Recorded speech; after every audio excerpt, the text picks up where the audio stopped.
His mana control is most likely on par with, if not greater than, my main body. Not to mention the nearly 10 times natural defense stat bonus he has with all the buffs. If I have to get into a physical confrontation with him tomorrow, I'll need to spend tonight coming up with a plan to safely deal with the matter. Plus, another sector leader is coming too. Preparing for the absolute worst is necessary. There are a lot of unknown factors at play here, and with the limited time allotted to me, I can't do this one all on my own. If this craftsman requires my full attention, I may have to rely on my teammates for help. While these thoughts race through my mind, I finally break through the cloud line above and whisper under my breath.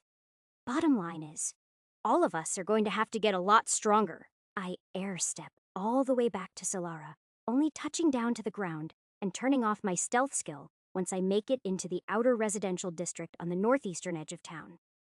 The sun is starting to set, but it is still fairly light out. There should still be over an hour left of golden rays. Once I make it back to the familiar front porch of the 2-story home, the only one waiting there is Chester. He is outside, peacefully admiring the city. It makes sense. The others are still off training and guarding the black market's dead zone. The old man raises his hand and waves as I approach. Welcome back so soon. You'll be happy to see the haul I pulled in for your loot today. I raise an eyebrow, turning my stern expression from being deep in thought all the way here into a grin. Oh yeah, how much did you manage to sell? The gray-haired man turns and opens his front door, letting me come inside to see 3 brown leather sacks on the middle table of the living room. Gold coins are flowing from their openings, and at least 10 or 15 coins are scattered across the counter. Chester lets out a chuckle as he sees my eyes light up at the sight. Last I counted, there were about 263 gold coins, more than double my expectations. Most of the high D grade and below gear was sold off at standard quick sell pricing to my usual contacts. But I managed to snag an over-the-market price at one of the old trading dens. A few old clients happened to be all in the same place. There was quite the bidding war for a few of the larger C-grade weapons and enchanted battle items. I cross my arms, and my smile only widens as he continues. There is apparently a Solaran government hosted auction tonight. Many merchants and speculators are trying to get their hands on worthy items to enter and see massive gains. It is just your lucky day. I was able to get exceptionally inflated prices. I pause, thinking to myself about the amount of money I just pulled in. At first, I only wanted to sell it off because most of the gear was worthless to me. D and C rank items will break on impact with any of the monsters I'll fight in the future. I'd be better off using my fists. If I can't channel mana into it, or the gear gives me close to a 100% buff or greater, I hardly bat an eye. However, now that I've come into contact with the leader of the so-called weakest sector, my head is spinning for other options. Fisher and Aerie are ranked up, but they still will not stand a chance against that menace. Maria's ice magic may give them an edge if she jumped in, and Abby is the perfect support. Even so, they're all too weak to confidently put them up against a level 651 tank alone. Their lives are on the line this time, not mine. If I want to fully prepare for what is to come, I need to come up with a way for us all to get a lot stronger overnight. I let out a long sigh, then finally turned to Chester, asking a question. What is the lowest cost you can get high-grade mana potions for on short notice? Let's say I were to use that entire gold stash to purchase. His eyes widen, but he scratches his chin and starts thinking too. You really know how to keep an old man busy now, don't ya? He stares up at the ceiling and mumbles under his breath. Now, let's see. Down at the dispensary, the owner can turn raw mana crystals into potions. At the market price of 1 bronze per milliampere Na point worth of crystal, and 100 bronze equaling 1 silver. He pauses. 100 silver equals 1 gold, so each gold piece here would be equivalent to around 10,000 MP worth of potion. I roll my eyes at the thought of it. 10,000 times 263 gold we have is only 2.6 million MP. This is a small fortune worth of mana, but it is nowhere close to enough to raise our mana control considerably. Tens of millions each is the only amount that would raise any of us by a measurable amount. Chester speaks again. However, here on the Dark Continent, the demand for potions and high-grade crystals is far less than that of the cities you come from. Weapons are the higher tier items that people are usually looking to buy. It is more practical to make a living with them. I'd say if we're buying any potions or crystal items, it could knock the price down by 2 to 3 times. So, 30,000 MP per G old coin. Shaking my head while realizing even at this price drop advantage, it is still less than 8 million MP. I reply, still? This isn't enough? Silence fills the room as we think. My recent shift in necessities is due to the fact it is the only way we could all get immeasurably stronger in the next few hours. With Abby's restore skill and an unlimited mana supply, maybe our control levels could hit a point where handling these threats wouldn't be so stacked against us. I speak up again, thinking of a new idea. You mentioned the Solaran government is hosting an auction. What exactly is sold in a gathering like this? Chapter 301. Chester looks at me with a confused expression, not exactly catching on to why I am asking about the auction. He replies anyway. Well, anything really. There are a few of them every month, but I've heard this one is supposed to be one of the most interesting ones in a while. I raise an eyebrow. Why's that? Well, with the recent surges, not only was Solara hit hard, one of the prospectors at the old den told me that the Sector 2 labyrinth had a collapse as well. Luckily, it was defeated by an A rank from the association. But loot always manages to slip out. People have to make their money somehow. He smirks. I reply. Interesting. So could we find any mana supplements there? Like bundles of potions or possibly even high-density mana crystals, like Monster Essence? My mind immediately thinks back to the Blue Ogre break my team and I subjugated on our way over here. Those mana supplement crystals and Abby's restoration magic are the only reason we were able to make it this far. Without them, I am unsure if the labyrinth run could have gone so smoothly. While deep in thought, remembering back to this time, Chester lets out a laugh. You never cease to amaze me, kid. Ha! I know you all are strong hunters and all, but Monster Essence, you think you can handle one of those? I am surprised you even know what they are. He laughs again. You know what? This might actually be the one time of the season when they would show up at the auction. He scratches his beard. After a labyrinth break would make sense. Essence crystals are rarely farmed from anything under a B-class dungeon. Even so, unless the dungeon is breaking, there isn't enough mana for them to consolidate in the fallen monsters. They're fairly hard to find on the market because the hunter that farmed them would most likely be the only one capable of absorbing the energy within. They're useless to almost everyone except those with exceptional mana control. I nod, curious about the true depths of Chester's knowledge on dungeons and magical items. But I brush it off for now to focus on the main concern at hand. Okay, but just assume I can handle it. Or better yet, say I wanted to buy a few of them. What could the 263 gold here possibly get me? Chester pauses, thinking to himself again for a moment, then lets out a reply. It is hard to say. If any show up at the auction and there are no high rollers, any essence you find is as good as yours. Most common people don't know its capabilities, nor know anyone able to even absorb them. If you are not an experienced trader or an elite diver, the items just look like fancy gemstones. It is a niche material, extremely valuable, but only to the right buyers. This is a special auction, so anything can show up. I am sure there will be many other crystals and enhancement items aside from just essence stones, so the only way to find out is to attend the auction and see for yourself. I gulp, thinking over the logistics in my head. Fine, let's head to the auction. The front door swings open as I make my decision. Both Fisher and Airy come walking in with grins on their faces. I mutter under my breath to the old man as they do. We'll continue this conversation once everyone arrives. The archer is the first to make eye contact and speak up. Hey, look who is back so soon. How'd everything go out in the desert today? Any new discoveries? I nod, still thinking about Chester's words about the event tonight, but now switching my train of thought back to my adventures in the desert today. Yeah, a lot, actually.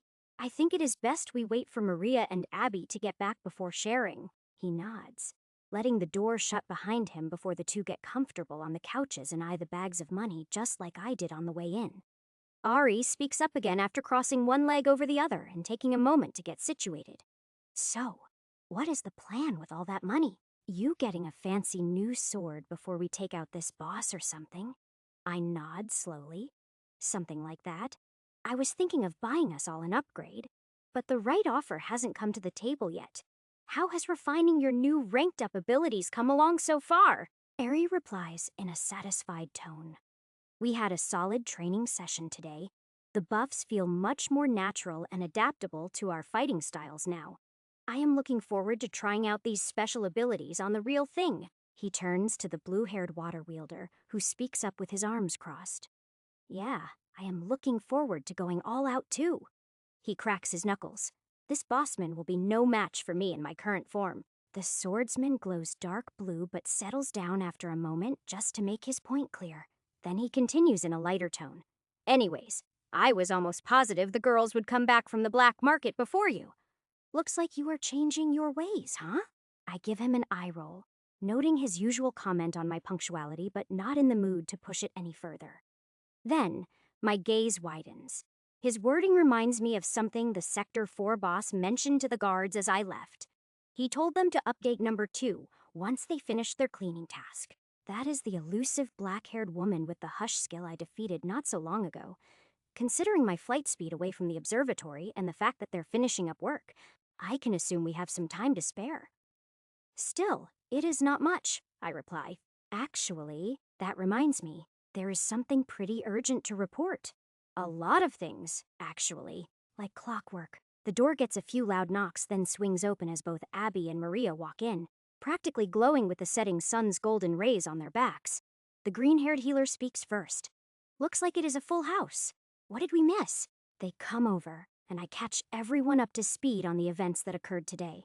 After a few greetings and Chester making a quick meal, I decide not to leave out a single detail about today's events, from the monstrosity I narrowly avoided in the abyss, down to the percentage of stat buffs in the sector leader's gear.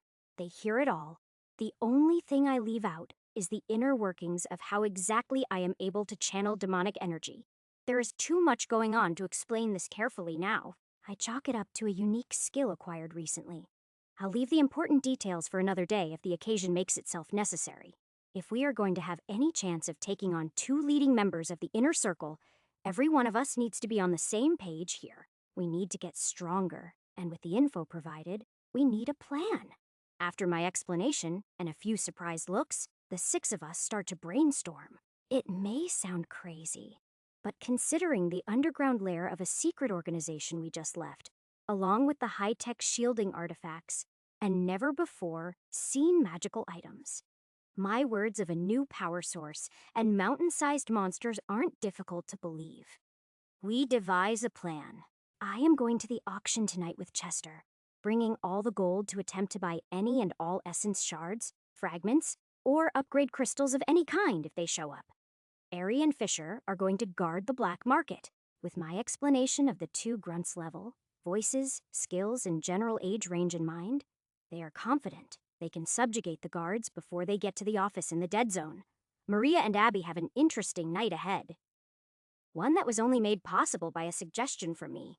I'll be dropping them off at the Vice Regent's Labyrinth. To be more exact, the 21st floor, where I left off last. It is a risky play, but one that will be worth the reward. The 2 of them are so close to ranking up, it will be a much-needed power boost to give us the edge. The sun sets as we walk out the front door of Chester's home, preparing for battle. Chapter 302. After Eri and Fisher head off to the black market to keep an eye out for the guards, I walk with Chester, Maria, and Abby to the above-ground dungeon hub while carrying the gold coin stash in my item storage. We all wear red robes to stay anonymous. Chester heads off to a local market to buy a few items for the auction that he says we'll need, while the 3 of us remaining walk through the thick crowds of low-level hunters who are finishing up their daily dungeon dives. Most are coming out of the gates rather than going in.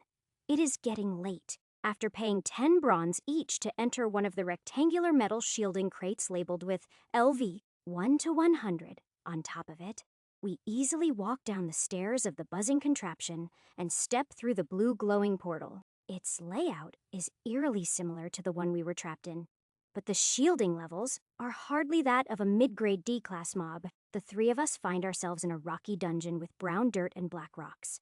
The landscape is mountainous with a few sturdy trees, and the air is cold. Doing a quick scan, I find a few level 50 to 60 monsters, but don't bother finding out what they are. One could only assume many lower-level Solaran citizens make their living by diving here daily. Both Abby and Maria grab my shoulder, and I dungeon walk them to the 21st floor of the Vice Regent's Labyrinth. The three of us stand atop the same white pillar I rested on after my battle with the behemoth, looking out into the eerie green gargoyle dungeon that feels almost exactly the same as the one we all left in the Solaran Labyrinth days ago. We agree to meet back here on the 21st floor in no more than 4 hours. That should be enough time for them to rank up and come back down. However, it won't be nearly enough time to practice their buffs. Still, Chester and I will have finished our dealings at the auction. The goal is to spend every last coin on optimal upgrade crystals for the upcoming fight. I teleport away as the two of them use their elemental magic to hurry toward the boss room and onward to higher floors where they can level up much more easily. I am a little jealous. I'd like to see what is high up in this labyrinth too. As Chester said, according to the population of the surrounding city, it should have at least twice as many floors as the one I just defeated. After this is all over, I'll have plenty of time to explore. I teleport back to the Solaran Dungeon Hub and exit to find Chester waiting exactly where we decided on the outer edge of the square. He hands me a black mask. You'll need this for the event. Other than the security detail, all faces and identities are kept secret during the bidding. It is only fair, letting outsiders be more comfortable in their business dealings. I take the smooth face covering, about the same size as a transmission tablet, only able to cover the top half of my facial features. There are holes for eyes, and at the bottom half, there is a curved section that stops halfway down the nose. I use my appraisal skill, but nothing shows up. It is just a dark ceramic mask. Even though there are no enchantments, it reminds me of my time back in my hometown when I wore a mask to fight in that underground fighting ring.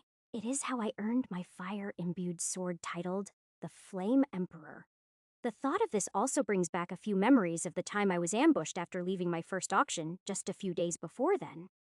However, it is more nostalgic than frightening. If I can grow as much as I have from then to now, it just means I can do it again, I reply, placing the mask on my face and covering up with my red hood. For an extra layer of security, I shift my face and hair to look more similar to the citizens of the Dark Continent. Even if my eyes are covered, it is still a safe bet to make the rest of me unrecognizable as well. Got it. Lead the way. Chester holds his own identical mask by his side and turns to walk through the busy nighttime city streets. The crowds of hunters, businessmen, and normal city folk, along with the cool night air, are calming. I follow the old man past a few of the silver towers near the middle and northern edge of town until we come across a well-lit sand-colored building with tall steps that lead up to an impressive entrance.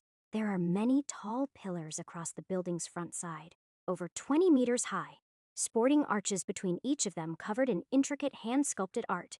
Many guards stand at the bottom of the stairway, but don't seem to move or bat an eye as people walk by up the steps. They must be looking out for certain individuals. There are a few well-dressed parties in masks, similar to the ones Chester purchased moments ago. Ours look dull compared to the red, orange, white, and bedazzled designs that catch my eyes. Men arrive in suits while women walk in bright-colored dresses. Aside from the couples, there are a lot of lone hunters in higher D&C grade gear with simple masks like ours, making us seem much less underdressed. Lastly, there are a few groups of businessmen that crowd the entrance at the top of the stairs. If I had to guess, these are agents and speculators hired by companies whose CEOs are too busy to show up themselves. They most likely give these men a budget and offer a small percentage of the profits back on any earnings after the fact. With my careful gaze satisfied at the information gathered so far, we walk past the guards and climb the sturdy sandstone steps. A tall and thin man in a suit with an even thinner mustache greets us at the top of the steps and offers to check us in. A party of two? Will you be watching, selling, or buying tonight? Chester replies, we'll be buying. A premium booth would be appreciated. The greeter's eyes glisten as he nods and turns around.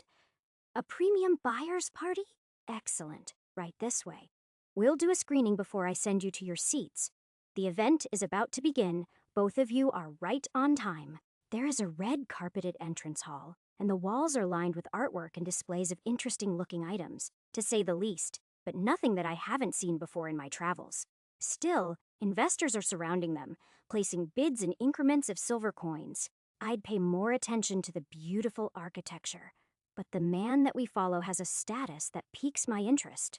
He is level 264 and has simple rings and amulets of protection on, but he also has a unique skill, Privacy Cage. It is one I've never seen before, but I have a few interesting theories about what it does. He turns to a hallway near the back of the entrance hall, and we're brought to a small corridor that seems to lead upward. Before we can walk any further, the greeter activates his skill. A cube of gray light encapsulates the three of us, and the bustling crowds outside stop chattering in my inner ear. It is also impossible to see outside the skill's walls. I am sure I could break through with my pinky, but it is very intriguing, similar to my newest Hush ability, but with an added layer of protection, Sight. He takes out a silver tablet. I'll need your full name, occupation, a look at your status, and visual confirmation you've come with over 25 gold to be appointed a premium buyer's booth. Chapter 303. The minimum amount needed on hand to be eligible for a premium buyer's booth is 25 gold coins. In comparison to my stash, it isn't much, but to the average citizen, it is quite a lot. Even well-off level D-class hunters would be lucky to make even 5 gold a year. Most of the population could only dream of surpassing this rank, and that is back in the Vice region. The salaries of upper-middle-class families hardly breach 10 gold coins, with average meals costing just a few bronze and a rented room less than a few silver a month. 25 gold is an absurd amount to be spending on art or gear at an auction. Considering this, I'll need to come up with an alias. No normal citizen would come walking in here with hundreds of gold. The guide casting a sound and sight barrier around us waits patiently. Chester is the first to take off his mask, pulling up his status and telling the man all the necessary details. Meanwhile, I change my numbers on my status to look strong, but reasonable at the same time. I end up leaving my advanced fire magic as well as special grade body hardening active for the man to see. They're strong skills, but not incredibly rare to the point where I look like a unique talent. Along with this, I change my level to 439 and my name to Thorn Darkwood. It is the first idea that comes to mind and feels fitting to my altered appearance. I flip the blue text screen toward me and take the mask off my face to reveal a face similar to that of a battle-seasoned Dark continent native underneath. My occupation is a mercenary, and my budget tonight is well over 25 gold. I reach under my red cloak and into a secret spatial magic portal to pull out one of the money bags. There is nearly 100 gold in one of these. I am looking to buy a few items to aid me in my work. Weapons or crystals that catch my eye. His eyes gaze upon the bag of gold but hardly react. The man is a professional. He writes down a few things on his tablet, nods, then motions for us to put our masks back on before taking the barrier down around us. Very well, Chester. It is good to see you back here again. I hope we didn't catch you too off guard. The new identification requirements are for premium buyers only because of a few unique items brought in tonight. If you'd like to stay completely anonymous, just keep in mind that the top 2 listings may be monitored post-purchase. Chester nods, and then the man turns to me. Thorn, I hope you find your time at the auction tonight successful. It is wonderful to see new rising talents in Sector 4. With your budget, I am sure you'll find exactly what you are looking for. He shows a kind smile, then turns. Please right this way. We're led up the narrow corridor about 3/4 of the way until our guide unlocks a sturdy wooden door. It clicks open, and we walk through. My eyes widen through the black ceramic mask as I take in the view. The door leads to a small balcony that looks over a sea of people, with red velvet couch-like seating and a thin, golden privacy curtain, with the option to close off the entire curved edge of the booth. We walk into the premium seating to look down at the stage below. Our guide hands us a silver lightweight paddle with the number 12 in bold black lettering on the front of it. He bows. Again, I do hope you enjoy the event tonight. I'll be your representative, and the only one who knows the identity paired with your number paddle. Please do meet me in the entrance hall after the auction to pay for the items you've won. The subtle green mist from my lie detector skill activates as I try to decipher his words about our identities. It seems they really are confidential. As far as this man is concerned, he speaks the truth. The door closes behind him with a click, and I let out a sigh of relief that I wasn't even aware I was holding in. As we sit down on opposite sides of the booth while taking in the view around us, the lights in the wide-open auction house begin to dim. There is an echoing click as the stage below has a bright white light shine upon it. Then a well-built Solaran man in a royal blue suit walks out from behind the right side of the platform to make his way up toward a podium at the front. There is an empty display table in front of him. His voice rings out clearly as if he is speaking right in my ear. Welcome, all. I hope you enjoyed the pre-auction events and made your purchases on the overflow of items outside. The room is silent with all eyes on him. But tonight, this is the event you've all been waiting for. One of the largest Solaran-hosted auctions to date, with Mund 89 individual parties here and 12 premium buyers. I am sure we're in for quite the show. Another bright white light flicks on, and a beautiful woman in a shimmering red dress walks out with a collection of silver daggers, all floating around her body in a circle. The stage light reflects off the blades in a dazzling display. We're not here to waste your time, and I am sure you are all eager to start the bidding, so I'll keep my introduction short. The top 30 items have been appraised by our board and will be presented to you all today in ascending order of value, some of which are rare high-grade battle weapons, only available to the elite, while others are unique artifacts that have never seen the light of day. Some oohs and ahs come from the crowd as the woman places the swords in the display case in front of the speaker, using an ability similar to my telekinesis, not touching any of the items with her hands. No matter who you are or where you come from, there is only one rule tonight. Whoever pays the highest price may take the item home. Now, let's begin. My gaze starts to wander around the event hall after appraising the daggers to see they're a set of 5, all with 20 to 50% strength and agility buffs. A great item set for a C-class squad, but far under what I care to pay attention to right now. People begin bidding in increments of 10 silver on the floors below as I appraise my real competition, the other premium buyers. There is one booth below the one Chester and I are sitting in, and 2 more columns of dual booths to the right of us on the same side of the auction hall, moving further away from the stage. Out on the other side of the room, I see 6 more premium buyer parties filling the other booths in an identical fashion. Some have their curtains closed, while others peer out to observe the crowd and event just like me. None care to bid on the item set being offered now. The announcer's voice rings out as I concentrate back on the main event. Sold! To the man up front, buyer 103. A bid for 91 silver has won the set. What a wonderful start! Let us continue the auction. The red-dressed woman continues to bring weapons and artifacts out, and the bidding numbers get higher and higher. Even bundles of extremely rare potions like the gold and blue ones Chester pushed us to save pass by. As the items get pricier, fewer and fewer people make offers. However, there are still a lot of back and forths happening down below. Well, over a dozen listings go by.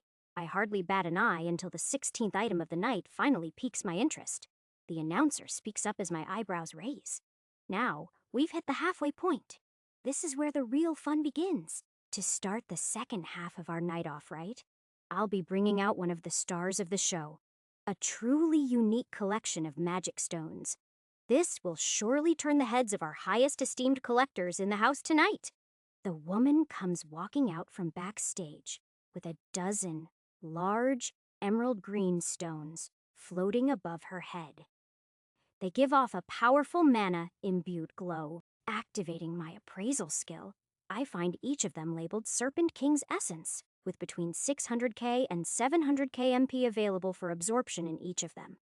This bundle alone is almost 8 million MP. My heart starts to speed up, and I lean over the edge of the booth just slightly to get a closer look. This is exactly what I've been waiting for.